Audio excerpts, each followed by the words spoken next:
The Japanese Grand Prix was an absolute snooze fest. Yep, pretty boring race from Suzuka if you're wanting to see a lot of wheel-to-wheel action and some chaos. Max Verstappen finally grabbed his first win of 2025, holding off the orange onslaught of McLaren for his fourth straight pole and his fourth straight Japanese Grand Prix victory. Welcome to another episode of Track Limits. My name is John, the motorsports enthusiast, and this is your weekly Formula One show here on A2IL Media. Let's get lights out on this episode. The most entertaining portion of this race was when Max Verstappen and Lando Norris almost made contact, exiting pit lane where Lando Norris turned into one of the most expensive lawnmowers on the F1 circuit and was complaining that Max pushed him off. Max didn't have anywhere to go. The FIA said, you know what, we're not even going to worry about this. But that was probably one of the most exciting portions of this race. Now, for me, I particularly love seeing the strategy, seeing the tire fall off, if there really was any, and who was going to be good on the long run. But in the end, Verstappen topped Lando Norris by 1.4 seconds, with Oscar Piastri finishing about 7/10 behind his teammate. And if you're curious about the full point scoring order,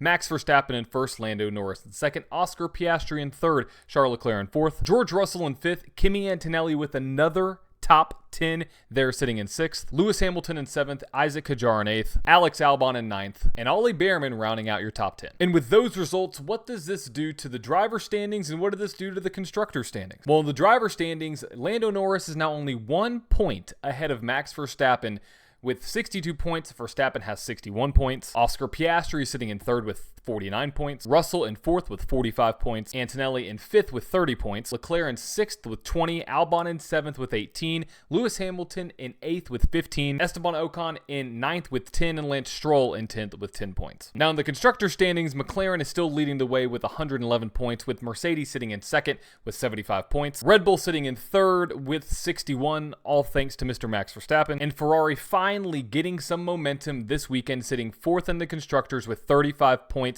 16 points ahead of fifth place Williams with 19. Now, what was said post-race about this specific Grand Prix? Well, Max Verstappen said, quote, "It was tough. The two McLarens were pushing me hard." And it was true. Max had to run basically flawless laps every single lap because Lando Norris wasn't going away, and arguably Oscar Piastri could have passed Lando, and we could have possibly seen a battle for the lead. And in Honda's final race at Suzuka in Japan, Red Bull got the victory. Very emotional for that team, of course. And it seems right now that McLaren and Max Verstappen are the the two entities to beat, because that second seat in Red Bull is really nothing happening there, obviously.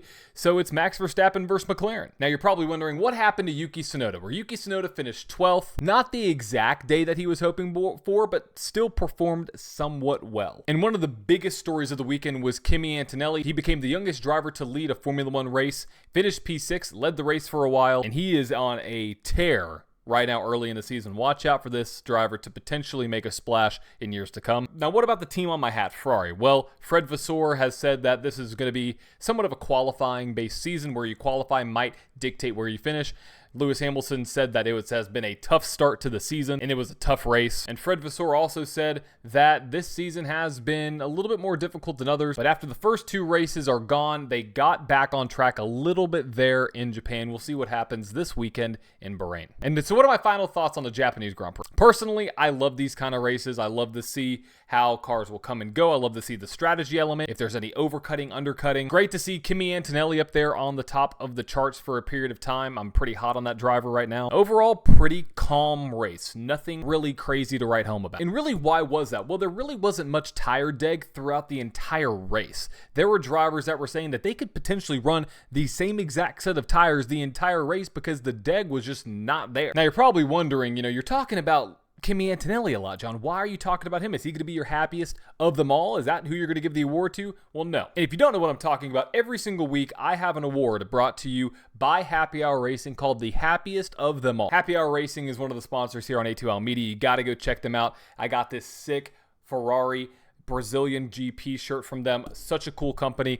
Go check out what they got going on. Formula One, IndyCar, NASCAR merch. And I give my Happiest of Them All award. And so this week, it's got to be Max. It has to be Max Verstappen. He set a record-setting pole lap, and he beat 2 cars that are arguably better than him. So I'm going to say, Mr. Max Verstappen, you are the happiest of them all. Other than that, that was pretty much all that happened in Japan. And before we talk about Bahrain, I got a question. Who do you think is going to bring home the victory this season? We've seen 4 different winners so far. Lando Norris in Australia. You saw Lewis Hamilton win the sprint in China. Oscar Piastri win the Grand Prix in China. And Max Verstappen win the Grand Prix in Japan. So could we see a 5th winner? Could it be a Ferrari? Could it be a Mercedes? If I have to go for a different winner, I'm going to go with either Leclerc or both of the Mercedes if we're on that different driver trend. But let me know who you think will win this weekend in Bahrain. And also, if you haven't already, make sure to tap that subscribe button so you don't miss any more episodes of Track Limits. Now, let's talk about Bahrain. Under the lights, sweeping corners,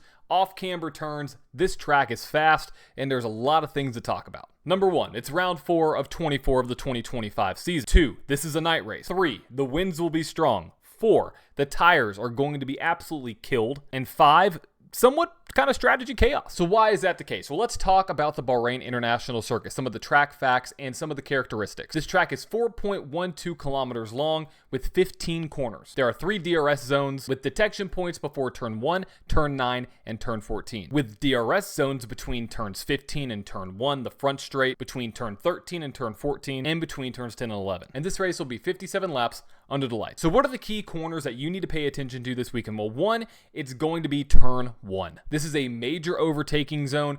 A lot of times we see a lot of lockups here. And on the start of the race, you're going to see some drivers maybe bump some wheels and maybe see a spin. The second turn you need to pay attention to is turn 10. This is a downhill off-camber corner, which can really upset the car depending on how it's set up. Also, a very easy corner to lock up. We've seen a lot of drivers slide off track and exceed track limits. See what I did? Just because it's so easy to lock up. Another one is turn 12. It's a high-speed sweeping corner, and the sparks typically fly here, especially if you see some drivers try to go too wide, which I would not recommend. Now, what are the conditions that we are looking at? Right now, it looks like it's going to be very dry, it's going to be very hot, and it's going to be at night. So that's going to be tough on the setup. The wind is going to be all over the place, which will have a little bit of variance when it comes to the grip levels depending on the corners. And also, you're going to see a big track temperature swing from the daytime to the nighttime. And what that does is that it limits grip on the tires depending on the temperature. And now while we're on the topic of talking about tires, what tire compounds are going to be shown this weekend? Well, Pirelli is bringing the C1, the C2, the C3, the hard, medium, and softs. And this track is typically going to show high degradation just because of the abrasive track surface. So that means 1, if not 2 stop strategies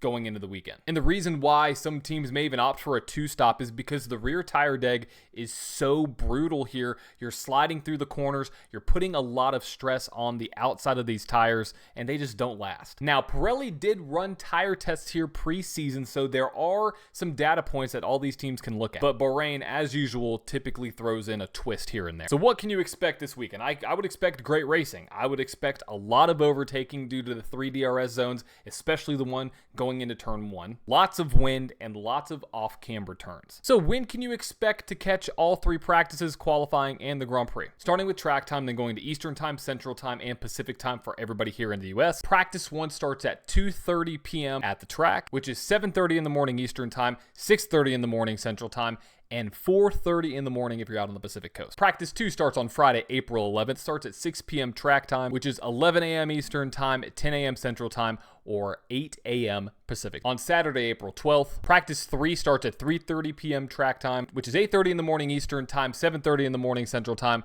and a lovely 5:30 in the morning Pacific Time. Now, qualifying is on Saturday as well, starting at 7 p.m. track time, which is 12 p.m. Eastern Time, 11 a.m. Central Time, and 9 a.m. Pacific. Now, when is the 2025 Bahrain Grand Prix? The race is Sunday, April 13th at 6 p.m. track time, which is 11 a.m. Eastern Time, 10 a.m. Central Time, and 8 a.m. Pacific Time. Not too shabby. And when it comes to some of my favorites that I'm looking out for, it's hard to discount the McLarens, and it's hard to discount Max Verstappen. Lando Norris has been very consistent in qualifying. His restarts have definitely improved this year. And Oscar Piastri has arguably been faster on the long run, and his tire management has been better. Now, Max Verstappen, you have to look at what happened last year just as a data point. He won by 22.5 seconds. Is that going to happen this year? There's no way. I don't think this field is separated by anywhere near 22.5 seconds. But I still believe Max will be fighting up there. So, who is my track limits pick of the week. I think that we are actually going to see a repeat winner this week. Oscar Piastri is going to be the first repeat winner in 2025. I think he'll get the pole. I think he's going to lead the majority of the race, maybe some passing here or there with tire strategy,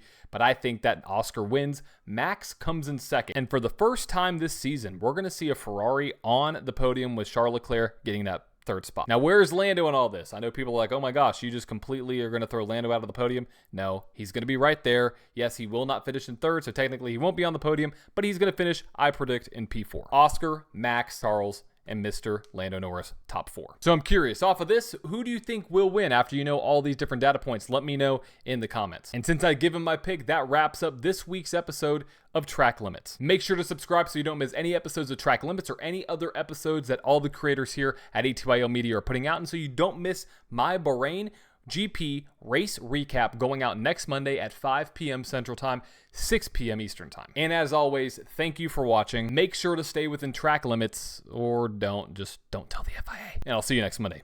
Ciao.